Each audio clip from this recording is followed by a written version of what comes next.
কাতারে রূপালী ট্রফির গায়ে চুমু এঁকে যখন মহাকাব্যের শেষ অধ্যায়টা লিখে ফেলেছিলেন তখন মনে হয়েছিল বৃত্ত সম্পূর্ণ। লিওনেল স্কালোনির আর্জেন্টিনার রেনেসা পৌঁছে গিয়েছিল চূড়ান্ত গন্তব্যে। পিটার ড্রুরির সেই অবিস্মরণীয় কণ্ঠস্বর তখন লুসাইল স্টেডিয়ামের আকাশে বাতাসে প্রতিধ্বনিত হচ্ছিল। Lionel Messi has shaken hands with paradise. Inter মায়ামির চোটের ধাক্কা, বাঁ পায়ের হ্যামস্ট্রিং এর ক্লান্তি সবকিছুকে বুড়ো আঙুল দেখিয়ে মেসি 2026 বিশ্বকাপে আর্জেন্টিনার সেনাপতি। কিন্তু কেন? যে মানুষটি 2022 সালেই ফুটবল কমপ্লিট করে অমরত্বের সিংহাসনে বসে গেছেন, কোন অমোঘ টানে তিনি আবারও নামছেন এই মহাযজ্ঞে।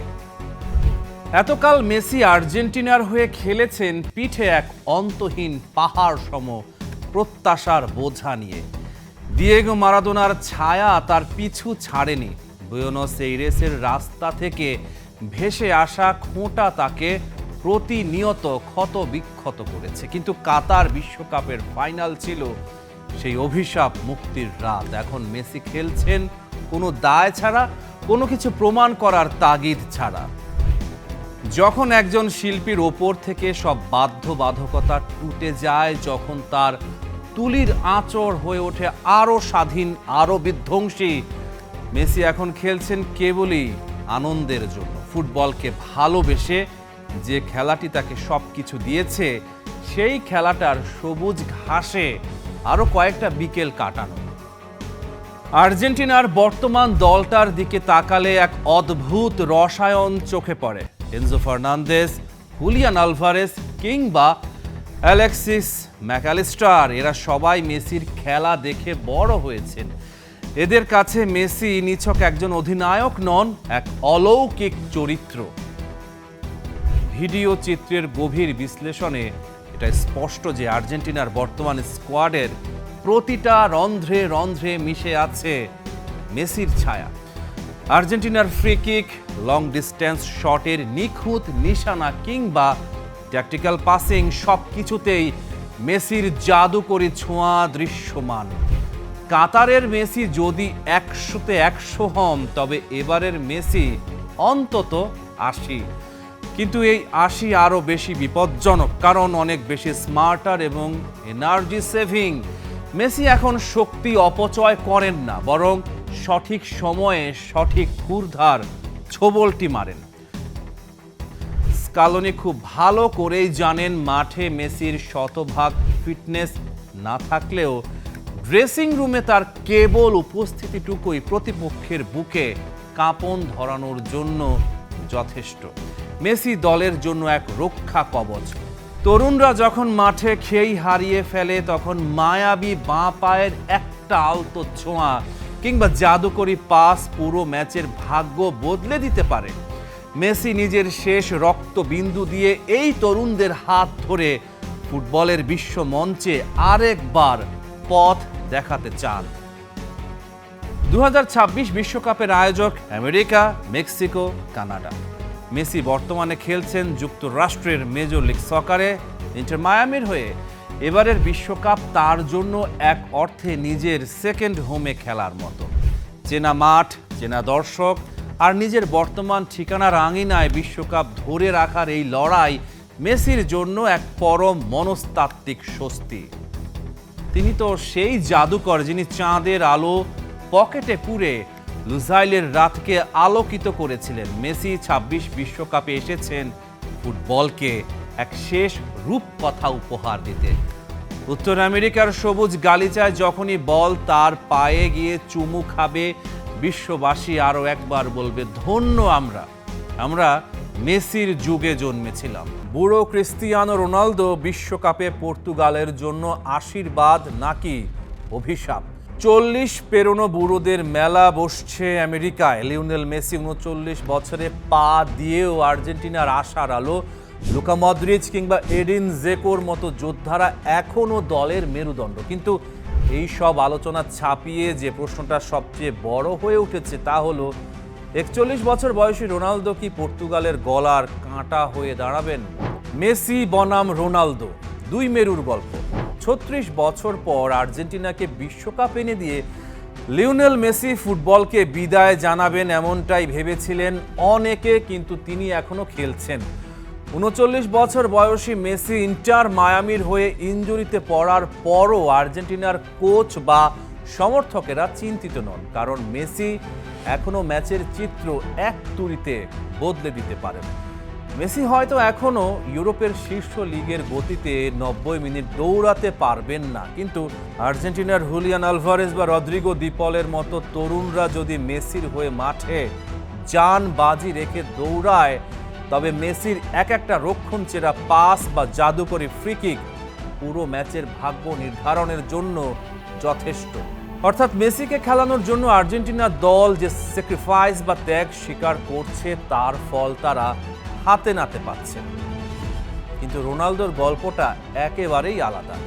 এখানে আছে এক নির্মম সত্য, রোনালদো এখন আর সেই রোনালদো নেই যিনি উইং দিয়ে চিতার গতিতে বল কেটে বক্সে ঢুকে যেতেন। এমনকি তিনি সেই রোনালদো নন যিনি রিয়াল মাদ্রিদের শেষের দিনগুলোয় কেবল ডি বক্সের ভেতর শিকারী বাঘের মতো ওত পেতে থাকতেন।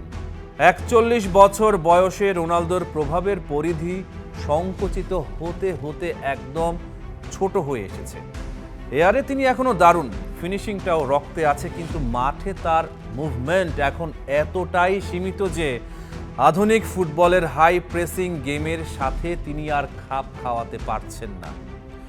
রোনালদো সৌদি প্রো লিগ জয় করেছেন ঠিকই, কিন্তু সেটা রোনালদোর শ্রেষ্ঠত্বের চেয়ে সৌদির লিগের দুর্বল রক্ষণ ভাগেরই প্রমাণ দেয় বেশি।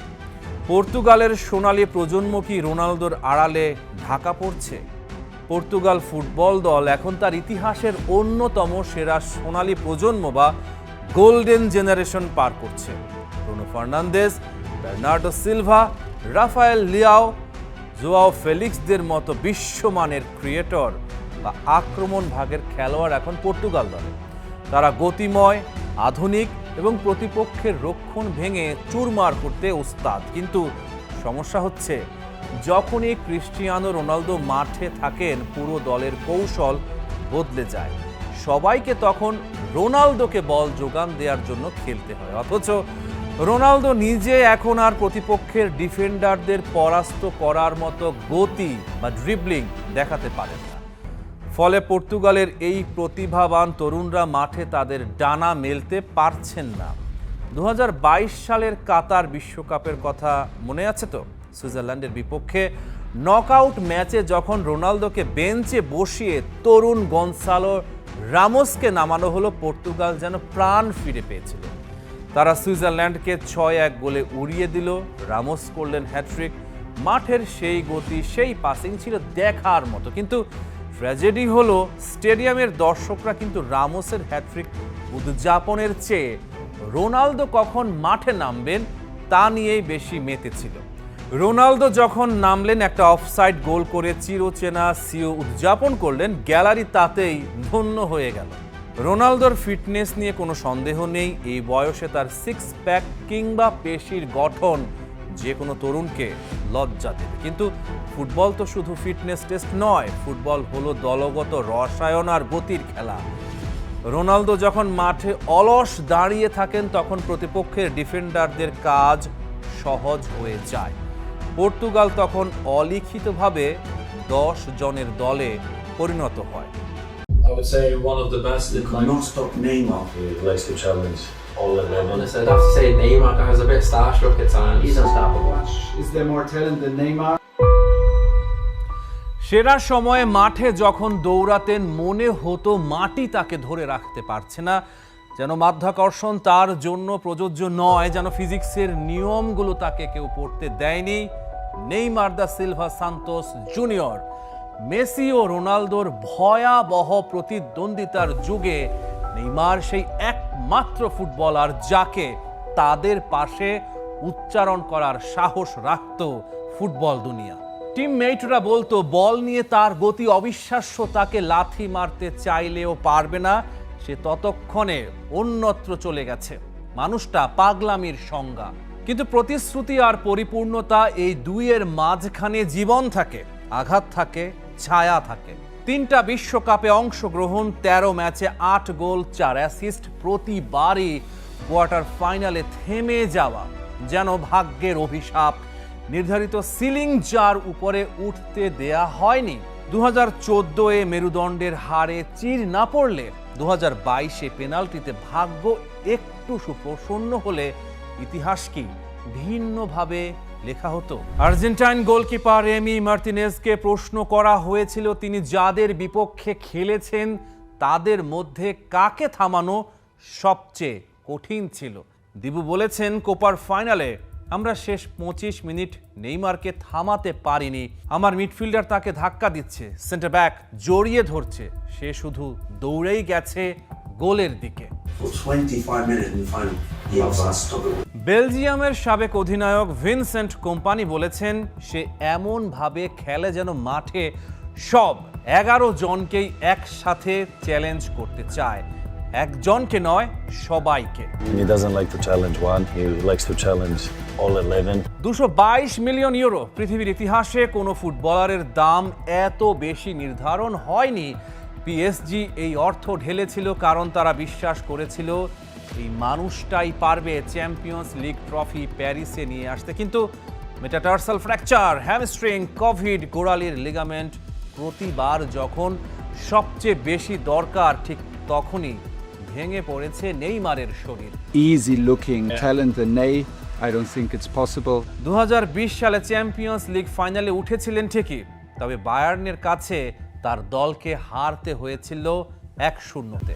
আল হিলালে যাওয়ার 5 দিন পরে এসিএল ছিঁড়ে গেল। সেই ক্লাব তাকে দিয়েছিল প্রায় 400 মিলিয়ন ইউরো। ফুটবল ইতিহাসের সবচেয়ে দুঃখজনক ট্রান্সফার গল্পগুলোর একটি। কিন্তু পোড়া খড়কুটো থেকেও যে আগুন নেভে না সেটা প্রমাণ করতে 2025 সালে ফিরে এলেন সান্তোসে। কার্লো আনচেলত্তি যখন ব্রাজিলের 26 জনের চূড়ান্ত তালিকা পড়লেন, সবচেয়ে উচ্চস্বরে উল্লাস উঠল একটা নামে, নেইমার জুনিয়র। তিনি কাঁদলেন। Neymar Junior Santos.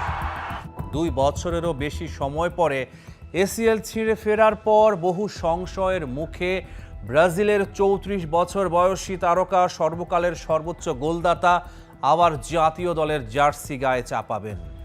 সান্তোসের হয়ে শেষ 12 ম্যাচে 5 গোল 3 অ্যাসিস্ট, গড় রেটিং 7.56। আনচেলত্তি বলেছেন, নেইমার গুরুত্বপূর্ণ হবে। 79 গোল, পেলেকে ছাড়িয়ে ব্রাজিলের ইতিহাসে সর্বোচ্চ। 59টি ইন্টারন্যাশনাল অ্যাসিস্ট, সামনে কেবল বন্ধু Messi. Outstanding player. Vinicius junior Real মাদ্রিদের দুর্দান্ত, রাফিনিয়া বার্সেলোনায় তারকা। তারা ভালো, অবশ্যই ভালো, কিন্তু নেইমারের মতো একা পুরো মাঠ বদলে দেওয়ার ক্ষমতা, সেই বিরল প্রতিভা ব্রাজিলে আপাতত নেই। নেইমারকে দেখতে মানুষ টিভি সেট অন করে দিত, টিকিট কাটত, ইউটিউব খুলে বসে। একাডেমির ছেলেরা ক্লাস ফাঁকি দিয়ে তার ক্লিপ দেখে। ফ্যানদের এই পর্যায়ের আকর্ষণ পেলে, গারিনচা, রোনালদিনিওদের ঘিরে ছিল। কিন্তু নেইমারের পর ব্রাজিলের পরবর্তী সেই সুপারস্টার এখনো দেখা যাচ্ছে না, হয়তো আসবে, তবে আপাতত সবুজ হলুদ জার্সির আইকনিক 10 নম্বরে এখনো নেইমারই আছেন। Rahman pair, star play.